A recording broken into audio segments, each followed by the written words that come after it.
Hey, it's fully funded here. I retired in my 30s as a millionaire, and now I'm living off passive income. Let's talk. So let's talk about real estate investment trust, also known as REITs.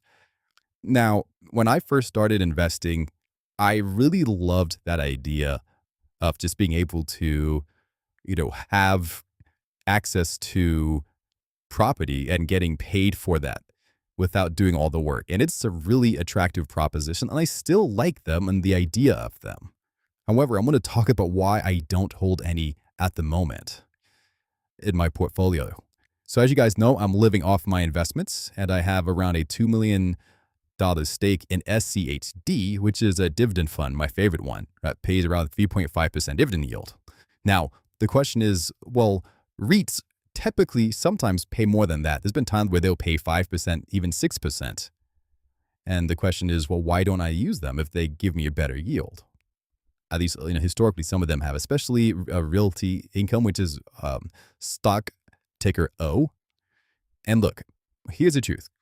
I love the idea of, just owning property and getting paid for it, but there's a few things I want to mention. Number one, the tax inefficiencies of real estate, especially of the REITs, specifically those. You're getting paid generally at active income tax, which kind of sucks. And it kind of negates the whole point of having a higher percentage yield. So, maybe SHG might pay me 3.5%, but I don't have to worry about being taxed as badly, right? That's number one. And two, I'll add more numbers in a bit, but that's one of the things. Number two, the dividend growth rate. So this is very important, probably one of the most important aspects of living off your investments when you're retired, like myself. Like, I want to be getting raises every year, right? So if inflation is supposedly 3%, okay, SCHD pays me around 10% average, right? Of every year, I'm getting 10% growth. That's amazing. That's more than most people's raises, right? Every year. So as you can tell, so within probably 7-8 years, my income will be doubled, right? With that type of rate, which is insane to think about. So, however, when it comes to REITs, it's typically just barely keeping up with inflation. And here's the other hidden costs. So even if it's like let's just say the REITs are like 3% dividend growth rate, right? Versus 10% in what I have.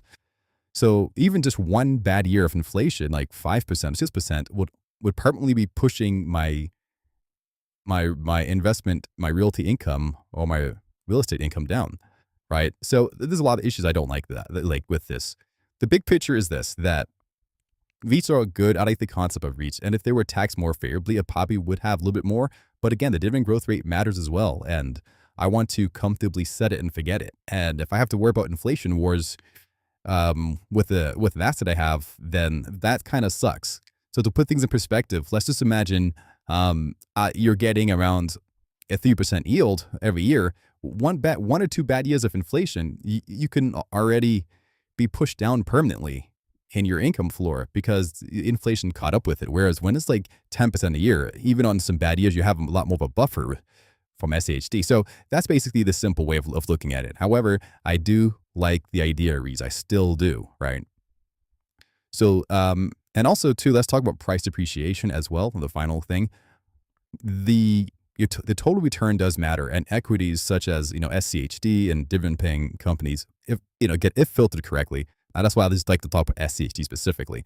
You're getting healthy growth, better price appreciation, and also too, a lot of companies in general who pay dividends on average, the healthy ones, they are generally very flexible, right? So they can handle different changes, economic changes, a lot easier. They can downsize, they can upsize, whereas a lot of real estate companies, it's a lot more difficult to do that, right? And therefore, during bad times, it can be really bad for these type of real estate investment trusts, which we've noticed over the years, right? So there's a lot of things I don't like about it. So again, and that to be clear, with SCHD, I'm able to get, in my unique situation, since I live in a state that doesn't have income tax, I'm able to get pretty much over 120K free, tax free, right? Before even getting taxed 15% thereafter, right? Which is much better than that was, in active income. So if I made 120K in active income, that you can do the math for the taxes. I'm probably taking home, depending where I live, 70K, just after all that, whereas